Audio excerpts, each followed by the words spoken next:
क्या हुआ तुम्हें कर्ण? हाँ, कुछ नहीं वैशाली, मैं ठीक हूँ।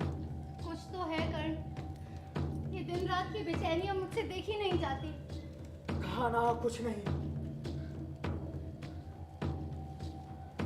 राज्यसभा में कुछ हुआ क्या? किसी ने कुछ कहा क्या तुमसे? मैं तुमसे पूछ रही हूँ कर्ण। सुन रहा हूँ मैं वैशाली,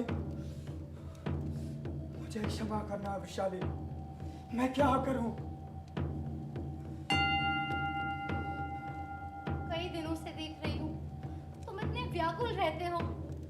बताओ ना क्या बात है? कुछ तो नहीं वैशाली। आज अपनी पत्नी से ही छिपाओगे? मैं सो नहीं पा रहा हूँ वैशाली। पिछली कई रातों से जब भी मैं थक कर आके मूंदता हूँ तो वे सब मुझे दर्द पहुंचते हैं। विचारता है, प्रताड़ना है, सब मुझे घेर लेती है, दबाते हैं, मसलते हैं और मैं भाग भी नहीं पाता हूँ वैशाली। कर्ण, सब कुछ बहुत घिनौना है वैशाली, बहुत घिनौना। पीले मवाद के समुद्र सौ मेरी तरफ पड़ता है, पिघली लाग मेरी धमनियों में जम मुझे जड़ कर देता है। मैं हिल भी नहीं पाता वैशाली, मुझे बचा लो, मैं पागल हो जाऊंगा वैशाली। कर्ण, ये क्या हो गया है तुम्हें कर्ण? मेरा अपराध क्या है वैशाली? अरे कौन कहता है तुम अपराधी हो? तो फिर क्यों कचोटती है मुझे वो बात? कौन सी बात? मैं हार गया वैशाली, मैं सब कुछ हार गया। ये क्या हो गया है तुम्हें कर्ण? उस दिन राज्यसभा में अर्जुन का कंधा थाम कितने आत्मविश्वास के साथ मैंने कहा था कि एक दिन तुझे अपना संपूर्ण परिचय दूंगा, और तुम ही बताओ, क्या मैं उसे बता पाऊंगा? क्या मैं ये कभी सिद्ध कर पाऊंगा कि सर्वश्रेष्ठ वो नहीं अपितु ये सूत पुत्र कर्ण है? नहीं वैशाली, मैं उसे कभी हरा ही नहीं पाऊंगा, इसलिए मैं हार गया। अरे किसी को ना हरा पाना तो पराजय नहीं होती ना। हाँ, परंतु जीत तो फिर भी उसी की हुई ना। मैंने कहा था अर्जुन तू हारेगा, परंतु वो नहीं हारा। संसार की दृष्टि में तो आज भी वही सर्वश्रेष्ठ है। मगर इसके लिए अपराधी तुम तो नहीं हो ना कर्ण। हाँ, परंतु संसार तो यही कहता है ना कि दुर्योधन ने।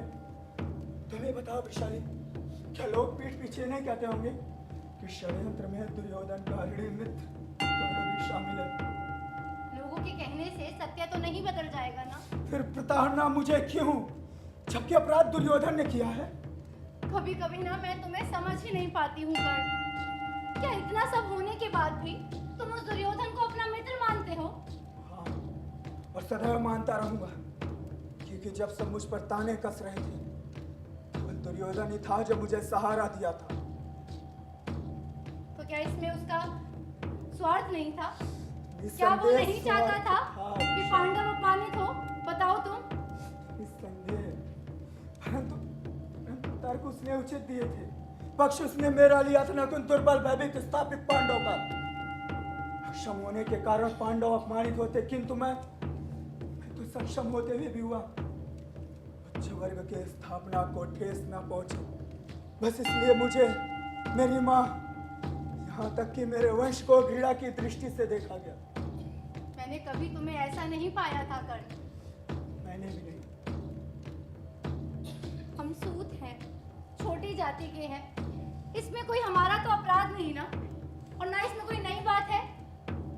इससे पूर्व कुछ भी आभास नहीं होता था वैशाली, परंतु इस दिन के पश्चात ऐसा लगता है जैसे अंदर ही अंदर कोई चीज है जो मुझे जलाए जा रही है। छोटे मोटे अपमान तो मैं जन्म से सहता आया था, कोई कुछ कहता तो चुपचाप सह लेता, कदाचित आदत हो गई थी। परंतु उस दिन ऐसा लगा जैसे समस्त हस्तिनापुर के समक्ष गुरुद्रोण ने मेरे वस्त्र उतार मुझे नंगा खड़ा कर दिया हो। इच्छा हुई थी कि उनसे पूछूं कि क्या जन्म पर किसी का वश है? क्या माँ और पिता को चुनने का अधिकार विधाता ने किसी को दिया है? तो जन्म के आधार पर अधिकारों की बात क्यों की? क्या उनके शास्त्रों में कर्म शब्द का उल्लेख नहीं? कुछ कहते क्यों नहीं वैशाली? मैं क्या कहूँ कर्ण? अच्छा एक बात पूछूं, सच बताओ, कहो। तुम्हें इस बात उसका दुख नहीं होता। तुम्हारा पति शूद्र है। तुम्हें होता है कि तुम्हारी पत्नी भी शूद्र है? बात वो नहीं है विशाली। तो क्या बात है कर्ण? ये हीनता कैसी? चिंता नहीं, क्रोध है विशाली।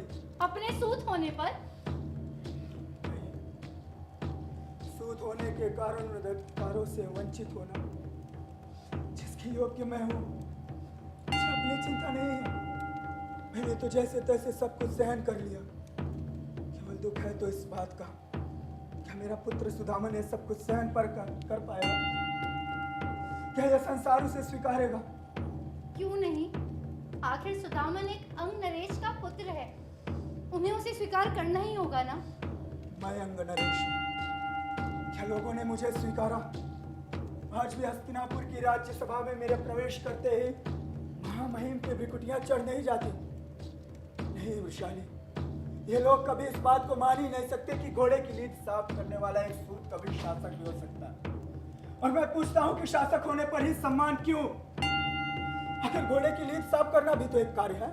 अंततः यह कार्य किसी न किसी को तो करना है। फिर यह कार्य और इसे करने वाले लोग नीच क्यों माने जाएं?